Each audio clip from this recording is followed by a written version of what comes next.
Hola y bienvenido a nuestro canal, gracias por volver o si es la primera vez que llegas aquí, bienvenido. Continuamos con nuestros videos de los 101 trucos de Excel y hoy vamos a hablar sobre las listas desplegables y ver cómo podemos mejorar su uso. Como sabemos, las listas desplegables son de gran utilidad cuando queremos introducir datos y evitar estar reescribiéndolos una y otra vez. Pero el detalle de las listas desplegables es que en ocasiones necesitamos escribir algún dato que previamente no exista. De tal manera, si queremos escribir algo nuevo y no existe en la lista, no nos va a dejar hacerlo. Hoy vamos a ver rápidamente cómo podemos agregar datos que no existan en la lista desplegable.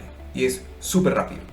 Vamos a ver cómo. Lo primero que vamos a hacer es convertir nuestros datos en una tabla de datos. Para eso colocamos el cursor en cualquier parte de los datos. Para ello lo que vamos a hacer es marcar los datos e incluido un espacio o una celda en blanco. Esta celda en blanco es la que nos permitirá agregar cualquier nombre en la celda donde coloquemos la lista desplegable. Una vez que tengas marcado los datos, incluido la celda en blanco, vamos a presionar control T o si deseas puedes ir al menú insertar y tienes la opción de tabla que te va a llevar al mismo lugar y tus datos se acaban de convertir en una tabla. Luego de ello lo que vamos a hacer es marcar los datos sin el encabezado y nos vamos a ir al cuadro de nombres que está en la parte superior izquierda y le vamos a dar un nombre. En este caso yo le voy a dar el nombre de clientes.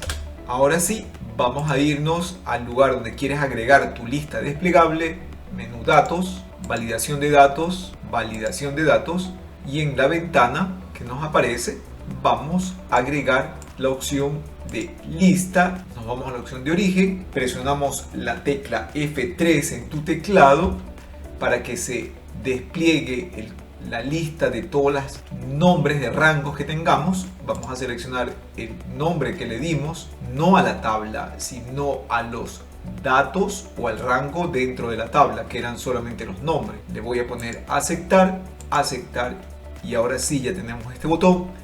Esto indica de que ya tenemos nuestra lista desplegable disponible, pero asimismo voy a poder escribir un nuevo nombre sin problema alguno. Eso era lo que te quería contar en este video. Espero que te haya gustado y que regreses y continúes viendo nuestra secuencia de 101 videos de trucos de Excel. Gracias y nos vemos en el siguiente video. Chao, chao.